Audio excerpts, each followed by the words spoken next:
شان حبیب الرحمن کی آیت نمبر 2 ہے۔ بسم اللہ الرحمن الرحیم وَإِن كُنتُمْ فِي رَيْبٍ مِّمَّا نَزَّلْنَا عَلَىٰ عَبْدِنَا فَأْتُوا بِسُورَةٍ مِّن مِّثْلِهِ وَادْعُوا شُهَدَاءَكُم مِّن دُونِ اللَّهِ إِن كُنتُمْ صَادِقِينَ 2:23 ترجمہ یعنی اور اگر تم کو اے کافرو کچھ شک ہو اس کتاب میں جو ہم نے اپنے بندہ خاص پر اتاری تو تم اس کی طرح ایک سورہ تو لے آؤ اور اللہ کے سوا اپنے سب مددگاروں کو بلا لو۔ کفار مکہ کہتے تھے کہ قرآن کریم حضور علیہ السلام اپنی طرف سے بنا کر سناتے ہیں۔ اس کا جواب اس آیت میں دیا گیا ہے کہ انسانی مصنوعات کی پہچان یہ ہے کہ دوسرا انسان اس طرح کی چیز بنا سکے، اور جو کسی انسان سے نہ بن سکے سمجھ لو کہ وہ خدائی مصنوع ہے۔ جگنو اور چیونٹی اگرچہ کمزور ہیں مگر کوئی بھی نہیں کہتا کہ وہ انسان کی بنائی ہوئی ہیں، مگر ریل کا انجن اور بجلی اگرچہ بہت طاقتور ہیں مگر سب جانتے ہیں کہ انسان کی بنائی ہوئی ہیں۔ کیوں؟ اس لیے کہ آج صدہا کارخانے انجنوں اور بجلی بنانے کے ہیں مگر چیونٹی اور جگنو بنانے کا کوئی بھی کارخانہ نہیں۔ اس طرح یہاں فرمایا گیا کہ اگر قرآن کریم انسان کی بنائی ہوئی چیز ہے تو تم بھی ایسا قرآن بنا لاؤ۔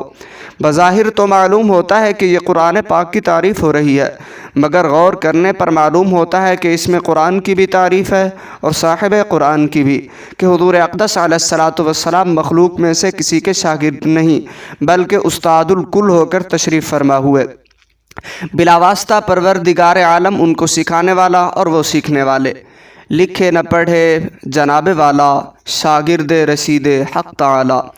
قاعدہ ہے کہ بڑے استاد کے شاگرد بھی بڑے ہی ہوتے ہیں۔ ایم اے کے ماسٹر کے پاس پڑھنا ہر ایک کا کام نہیں۔ جن کا سکھانے والا پڑھانے والا پروردگار ہے تو سیکھنے والے محبوب کیسے علم و حکمت والے ہوں گے۔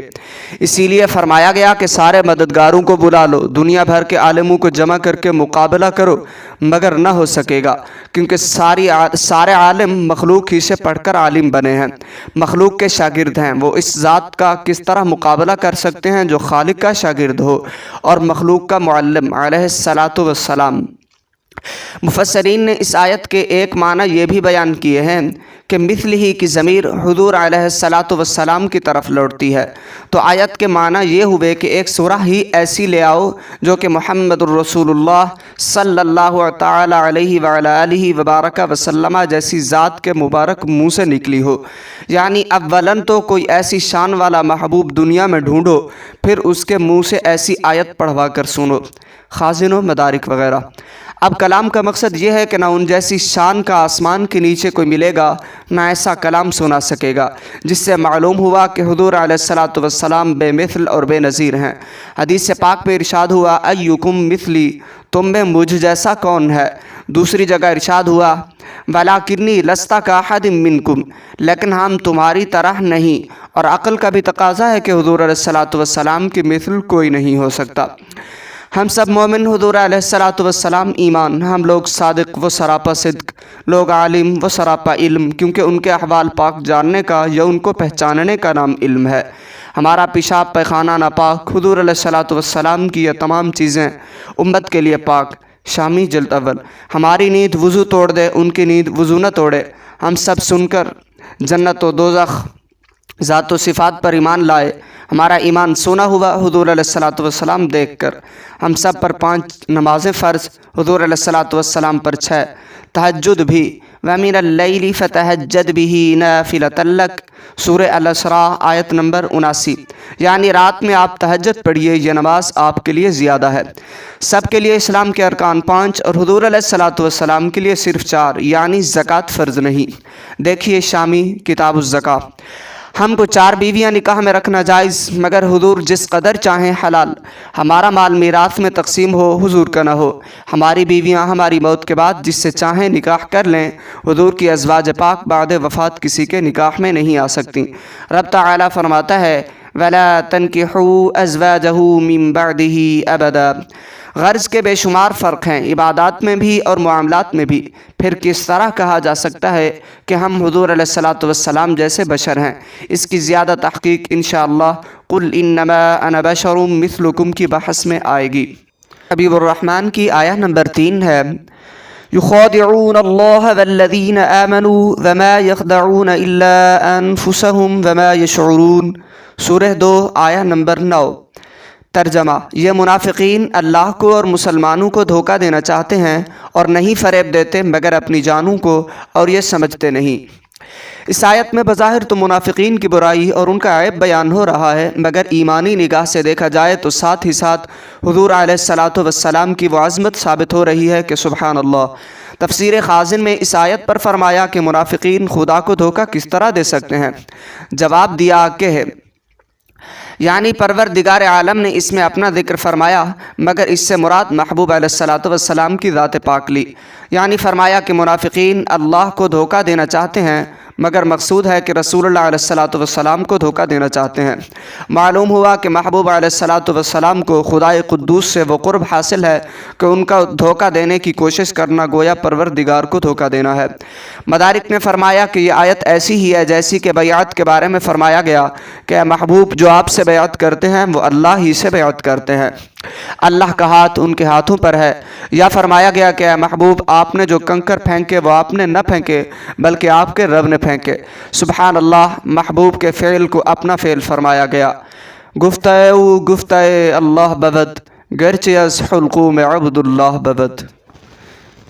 شان حبیب الرحمن کی آیہ نمبر 4 ہے بسم اللہ الرحمن الرحیم وعلم آدم الاسماء كلها ثم عرضهم على الملائکہ سورہ 2 آیت نمبر 31۔ ترجمہ: اور حضرت آدم علیہ السلام کو تمام نام سکھا دیے، پھر ان چیزوں کو فرشتوں پر پیش فرمایا۔ اس آیہ کریمہ میں حضرت آدم علیہ الصلاۃ والسلام کی عزت و عظمت کا ذکر فرمایا جا رہا ہے اور ان کی فراوانی علم کا تذکرہ ہو رہا ہے کہ پروردگار عالم نے ان کو اگلی پچھلی چھوٹی بڑی ساری چیزیں دکھائیں اور سب کے تمام نام بتا دیے، اور ہر چیز کا نفع نقصان اور سارے حالات ان کو تعلیم فرما دیے۔ دیکھو تفسیر مدارک۔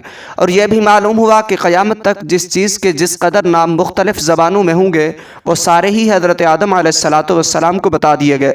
مثلا پانی کو عربی میں ماء کہتے ہیں اور فارسی میں آب، اردو میں پانی، انگریزی میں واٹر، ہندی میں جل، تلنگی میں پانی، اور نہ معلوم کس کس زبان میں کیا کیا کہتے ہوں گے۔ یہ تمام نام ان کو سکھا دیے گئے۔ دیکھو تفسیر کبیر۔ غرض ہے کہ ہر چیز کو ان پر ظاہر فرما دیا اور اس فضیلت علمی کی بنا پر ان کو اپنی خلافت کا تاج پہنایا اور فرشتوں کا مسجود بنا دیا۔ لیکن ساتھ ہی اس آیہ کریمہ میں نعت سرور کائنات علیہ الصلاۃ والسلام بخوبی ظاہر ہو رہی ہے، وہ اس طرح کہ یہ مسئلہ مسلم ہے کہ حضور علیہ الصلاۃ والسلام علوم انبیاء کے جامع ہیں، بلکہ جس پیغمبر علیہ السلام کو پروردگار نے جو کچھ نعمت عطا فرمائی حضور ہی کے دست اقدس سے ملی۔ سرکار علیہ الصلاۃ والسلام فرماتے ہیں اللہ المعطی و انا قاسم، اللہ دینے والا ہے اور ہم اس کو تقسیم فرمانے والے ہیں۔ رب فرماتا ہے اولئک الذین ھدی اللہ فبہداہ مقتدی سورہ الانعام آیت 90۔ یعنی یہ انبیاء وہ ہیں جن کو اللہ نے ہدایت دی تو آپ بھی ان کی راہ پر چلو۔ معلوم ہوا کہ حضور علیہ الصلاۃ والسلام تمام انبیاء کی ساری صفات کے جامع ہیں۔ اس آیت کے یہ معنی نہیں کہ آپ کے دین میں اگلے پیغمبروں کی اطاعت کیجیے، کہ عقائد میں امتی کو بھی تقلید ناجائز ہے، خود تحقیق کرنا ضروری ہے۔ اسی لیے رب تعالیٰ نے قرآن کریم میں توحید و رسالت، حشر و نشر پر عقلی دلائل قائم فرمائے، تو سید الانبیاء عقائد میں دوسروں کی تقلید کیوں کر سکتے ہیں؟ رہ دینی اعمال حضور علیہ الصلاۃ والسلام کا دین ان کا ناسخ ہے، اسلام ناسخ ادیان ہے، ان میں پیروی کیسی؟ لہذا ہداہم سے انبیاء کرام کے ذاتی کمالات مراد ہیں۔ حضور کو شکر نوح، سنت ابراہیم، اخلاص موسیٰ، صدق اسماعیل، صبر یعقوب و ایوب، توبہ داؤد، تواضع سلیمان و عیسیٰ علیہ السلام دیے گئے۔ لہذا اقتدی کے معنی یہ ہیں کہ آپ جامع کمالات انبیاء ہو جائیے۔ روح شروع سورہ نوح۔ حسن یوسف دم عیسیٰ ید بیضاداری، آنچ خوبہ ہمیں دارند تو تنہا داری۔ امام بصیری قصیدہ بردہ شریف میں فرماتے ہیں فَإِنَّكَ شَمْسُ فَضْلِهُمْ كَوَاكِبُهَا يُظْهِرْنَ أَنْوَارَهَا لِلنَّاسِ فِي الظُّلَمِ، یعنی اے محبوب آپ عظمت کے سورج ہیں اور سارے پیغمبر آپ علیہ السلام کے تارے کہ سب نے آپ ہی سے لے کر اندھیرے میں آپ ہی کا نور لوگوں پر ظاہر کیا۔ یہ انبیاء مرسلین تارے ہیں تم مہر مبیں، سب جگمگائے رات بھر چمکے جو تم کوئی نہیں۔ مولوی محمد قاسم صاحب بانی مدرسہ دیوبند تحذیر الناس میں لکھتے ہیں کہ علوم اولین و آخرین حضور علیہ الصلاۃ والسلام کے علم میں مجتمع ہیں، جیسے کہ علم سمع، علم بصر علیحدہ علیحدہ ہیں مگر نفس ناطقہ میں سب جمع۔ اسی طرح یہاں حضور علیہ الصلاۃ والسلام عالم حقیقی ہیں اور باقی انبیاء عالم بالعرض۔ فتوحات مکیہ میں شیخ ابن عربی 10ویں باب میں فرماتے ہیں کہ حضرت آدم علیہ الصلاۃ والسلام حضور علیہ الصلاۃ والسلام کے پہلے خلیفہ اور نائب ہیں۔ ان قرآنی آیات اور حدیث پاک اور اقوال علماء سے بخوبی واضح ہوا کہ حضرت آدم علیہ الصلاۃ والسلام کا علم باوجود اس قدر وسعت کے ہمارے آقا و مولا کے علم کے سمندر کا ایک قطرہ ہے یا دفتر کی ایک سطر۔ اب حضور علیہ الصلاۃ والسلام کا علم کس قدر وسیع ہے یہ یا تو حضور ہی جانے یا ان کا دینے والا پروردگار۔ اس کی تحقیق آئندہ بھی آئے گی۔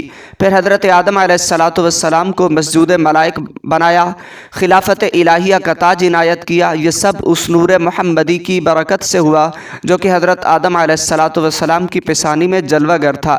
اسی نور کو حقیقتاً سجدہ کرایا گیا، اسی کے طفیل یہ علوم مرحمت ہوئے۔ دیکھو مدارج النبوہ جلد 2 شروع۔